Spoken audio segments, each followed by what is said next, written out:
My name is Martha. I'm sitting in a cold, sterile hospital room. The beeping of monitors a constant reminder of the nightmare that's unfolded. My 8-year-old daughter, Ava, lies in the bed, pale and shivering, her small body wrapped in a scratchy hospital gown. Her lips are blue, and her hair is still damp from the storm that nearly took her life. Just a few hours ago, I received a call from the hospital. This is County General Hospital. We have your daughter, Ava. She was brought in by police about 20 minutes ago. Those words sent me into a tailspin. I was in my car in an instant, driving through the pouring rain, my heart pounding in my chest. As I think back, I'm filled with a mix of anger, guilt, and relief. How could I have been so blind?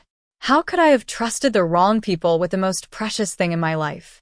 I joined the Army at 18, not out of a love for uniforms and salutes, but because it was the only way to escape my father's controlling grasp. My father, Henry, had very clear ideas about what his daughter should be. Married young, close to home, and grateful for everything he provided. My sister, Sarah, fit that mold perfectly. She married Tom at 22, had a son named Ethan at 23, and moved into a house just a few minutes from my parents. I, on the other hand, chose a different path. I went through ROTC, then Officer Candidate School, and eventually landed a logistics commission at Fort Campbell. With each step I took further from home, my father's silence grew louder. By the time I was 25, I was pregnant. The father, a civilian named Jake, left when I was 6 months along. He left me with an empty apartment and a note that said, "I'm not ready." I had Ava alone, raising her on base housing, meal plans, and every scrap of leave I could get. My mother, Emily, called me once a week, and my father called once a month. Their question was always the same. "When are you coming home, Martha?" I never gave them the answer they wanted, but I always answered Ava's questions. "Where are we going next, Mommy?" "Wherever the Army sends us, baby, and we'll make it work." I was good at making things work, but I wasn't good at seeing what was happening when I wasn't there. When I got orders for a 9-month rotation in Kuwait, I had 72 hours to finalize my family care plan. My parents volunteered to take Ava before I even asked. My mother called the morning after I told her about the deployment. "She's our granddaughter. Of course, we'll take her." I felt a wave of relief wash over me. Ava would be in a house with a yard, a good school district, and 2 grandparents who had raised 2 kids of their own.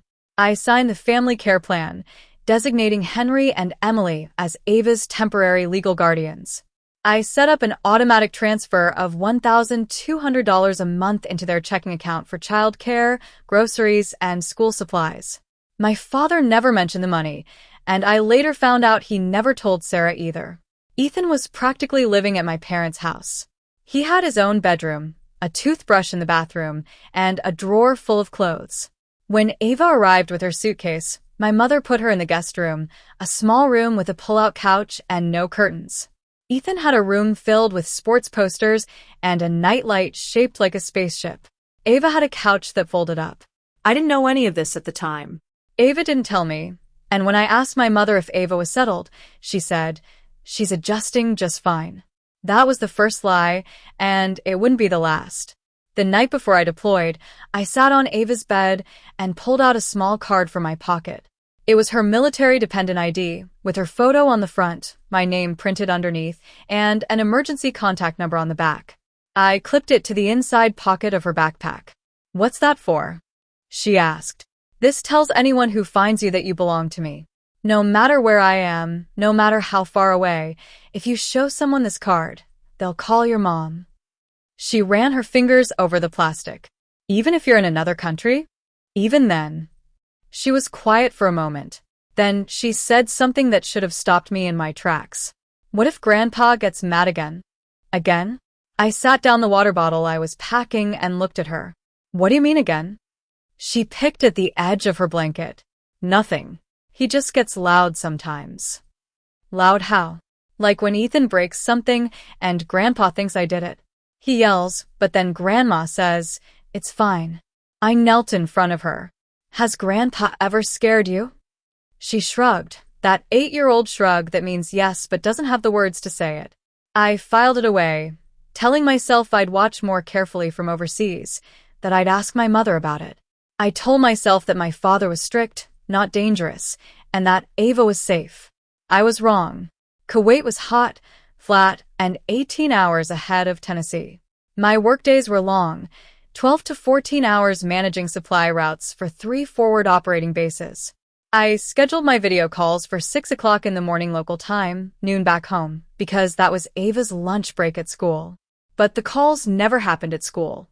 My mother insisted on hosting them from the kitchen, saying the Wi-Fi was better. After the second week, I realized the real reason. My mother was always in the frame, hovering behind Ava, adjusting the camera angle and smiling. How's school, baby? Fine. What did you do today?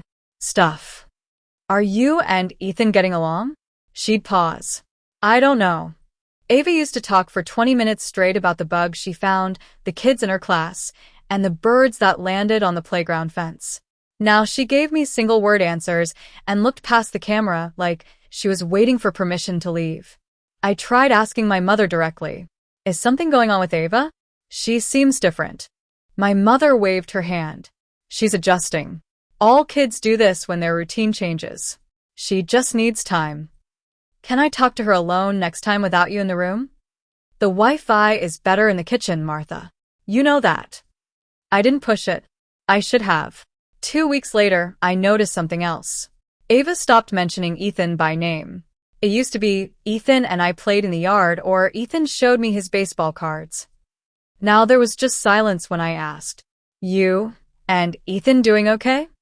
She'd look down. Yeah. You sure? Can I go now, Mom? Grandma says lunch is ready. I let her go. I shouldn't have. A care package arrived one Tuesday.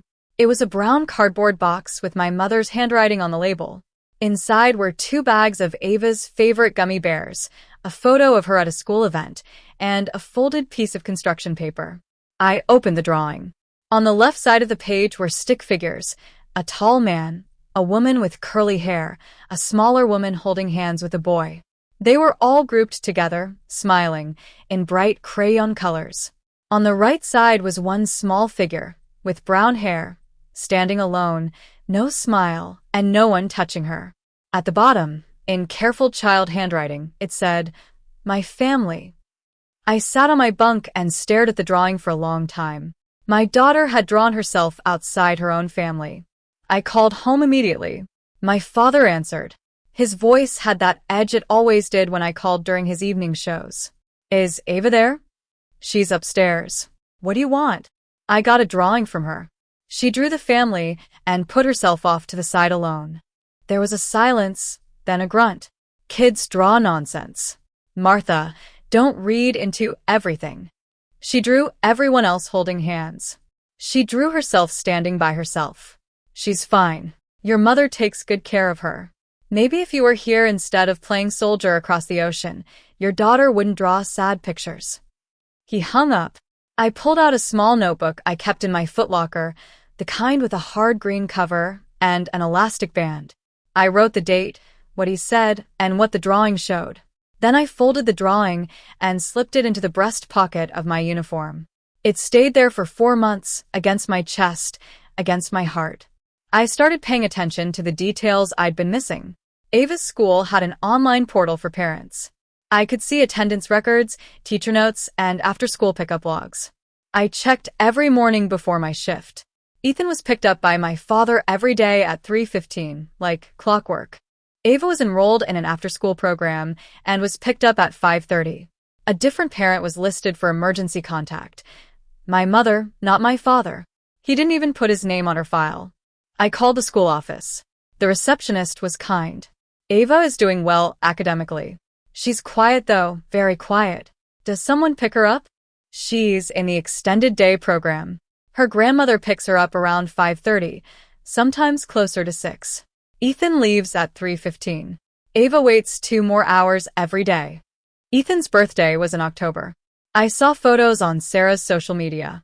There were 15 kids, a bounce house in the backyard, and a cake shaped like a football field. My parents were grinning behind a table of presents they'd paid for. Ava's birthday was in January. My mother texted me a single photo. Ava was at the kitchen table, a store-bought cake with no candles, no friends, just my mother standing behind her and a paper plate with a slice of yellow cake. I called my mother that night. Why was Ava's birthday so different from Ethan's?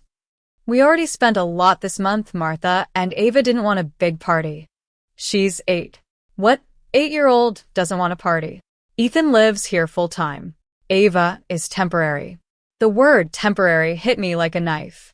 I knew right then that in my parents' house, my daughter was a guest, and Ethan was the grandchild. I sat down at the comm station at 0300 and typed a hardship reassignment request. 2 pages, single-spaced, just the facts. Military regulation allows early return when family care plan conditions change materially. I cited documented concerns about my designated caregiver's treatment of my dependent child. I attached the school counselor's contact information, the pickup log discrepancy, and a scanned copy of Ava's drawing. My commander, Colonel Thompson, read it the next day. He called me into his office, sat me down, and said, "Martha, is your daughter safe?" "I don't know, sir. And that's the problem." He signed the request that afternoon and sent it up the chain. Then I called Captain Lisa Rodriguez. We'd served together at Fort Bliss 3 years earlier. She was stationed at Campbell and owed me a favor for covering her supply audit when her kid got sick. "Rodriguez, I need legal advice. Off the record for now." Talk to me. "My parents are my designated caregivers for Ava. I think there's favoritism, maybe neglect. I need to know my options." She didn't hesitate. "Document everything. Screenshots, school reports, dates. If this goes legal, you want a paper trail that starts before the incident, not after. There hasn't been an incident. Then you're ahead of the curve. Stay there." I spent the next 2 months building a file. I logged every phone call, scanned every drawing, and saved every text from my mother to a folder on my laptop labeled Family. I didn't tell my parents I was seeking early return. I didn't tell Sarah. I didn't tell anyone except Rodriguez and Colonel Thompson. 2 months of paperwork, 2 months of waiting. And then 3 weeks before my reassignment came through, Ethan told the lie that changed everything. Ethan had been lying about Ava for months. The first lie was about a broken tablet. Ethan threw it at the wall during a tantrum over a video game. When my father stormed into the living room, Ethan pointed at Ava. She dropped it. Ava said she didn't. My father told her to stop making excuses and sent her to her room.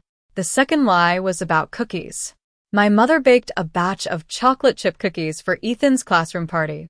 Half the tray disappeared overnight. Ethan told my mother that Ava ate them after dinner. The truth was that Ethan had given them to his friend from across the street. My mother never asked Ava her side. She just said, "You need to learn some self-control." The third lie was worse. Ethan told his teacher that Ava had called him a name at recess. The teacher separated them for a week. When the school counselor looked into it, no witnesses could confirm Ethan's story. But the separation had already happened, and Ava spent that week eating lunch alone. Each time, the same pattern. Ethan spoke, the adults believed, Ava denied, and the adults dismissed. My mother once told Ava, "Don't be a tattletale. Nobody likes a child who makes up stories." Ava stopped telling anyone anything. She drew instead. I learned about most of this from the school counselor, Mrs. Jenkins. She had been meeting with Ava once a week since November. Ava trusted her because Mrs. Jenkins never interrupted her drawings. She just sat and waited. Mrs. Jenkins called me on a Saturday morning, 5 in the afternoon her time. I was eating dinner in the mess hall when my personal phone buzzed with a Tennessee number I didn't recognize. "Lieutenant Martha, this is Mrs. Jenkins. I'm the counselor at Maplewood Elementary. I work with Ava." I stepped outside. The wind was hot and smelled like diesel. "Is she okay?" "Physically, yes. But I wanted to talk to you about some patterns I've been seeing." She told me Ava had been increasingly withdrawn since January. She no longer played with other children at recess. She sat in the corner of the cafeteria and drew. She flinched when adults raised their voices near her. Then Mrs. Jenkins told me something that made me grip the railing so hard my knuckles turned white. Her grandfather says she's not a real family member. He told her that real family members don't steal and don't lie. I closed my eyes. The heat pressed against my face. He said that? Those were her exact words. I thanked her and asked her to email me her session notes. I hung up, forwarded the voicemail to Rodriguez, and added 3 lines to my green notebook. My father had learned nothing, and my daughter was learning all the wrong things. I called Sarah the next day. I told myself it would be a calm, honest conversation between 2 mothers about what was best for the kids. It lasted 4 minutes. Is Ava doing okay at Mom and Dad's? Her school counselor says she's been withdrawn. Sarah sighed, the kind of sigh that was loud enough to make sure I heard it. She's fine, Martha. She just needs to learn her place. Ethan's been here longer. He knows the routine. She needs to learn her place. I let those words sit in my ear for a full 3 seconds before I trusted myself to respond. What does that mean, Sarah? Learn her place. It means your daughter walks around that house like she's a guest instead of pitching in. Ethan helps Dad in the garage. Ethan sets the table without being asked. Ava sits in her room and draws. She's 8. Ethan was doing chores at 8. Ethan has 2 parents and a bedroom with a nightlight. Ava has a pull-out couch. There was a silence. Then Sarah said the thing I wasn't prepared for. I told Mom and Dad that maybe you should just let them adopt Ava. You're never here anyway. She needs stability, Martha. She needs a real family environment. My throat tightened, not from sadness, but from the effort of keeping my voice even. Adopt my daughter? I'm just saying what everyone's thinking. I hung up without another word, opened my laptop, pulled up the Army Legal Assistance portal, and started drafting notes for a formal custody review. My sister wanted my parents to adopt my child. She'd said it out loud like it was a reasonable suggestion, like my motherhood was a lease she thought had expired. I decided that night that when I came home, I was coming home armed, not with weapons, but with paperwork. 3 weeks later, the reassignment came through. I was going home. Colonel Thompson handed me the paperwork in his office with a look that was half relief and half concern. Martha, whatever's going on, handle it. Your kid needs you more than logistics does. I packed my footlocker in 40 minutes, the green notebook, my laptop, my phone charger, and Ava's drawing in my breast pocket. Everything else was Army issue and could stay. My flight left Kuwait at 0600. 17 hours of turbulence and layovers. I landed at Nashville International at 2 o'clock in the afternoon Central Time. I rented a car at the Hertz counter with my military ID and drove to a Holiday Inn 12 minutes from my parents' house. I didn't call them. I didn't drive by their house. I sat on the hotel bed with my phone in my hand and called Rodriguez. I'm stateside. Landed 2 hours ago. Good. Your family care plan revocation request is drafted. I can file it first thing Monday morning. What happens after you file? Your parents lose designated caregiver status. Legal guardianship reverts to you immediately. If they refuse to return Ava, we go to family court. And if something happens before Monday, then we file emergency. But Martha, let the process work. If you confront them now, they'll play victim. Your father will say you're unstable. Your mother will cry. Your sister will tell everyone you abandoned your daughter, and now you're attacking the people who stepped up. She was right. I knew she was right. Don't tell anyone you're back. Go to the school first. Talk to the counselor. Build your case in daylight. I drove to Maple.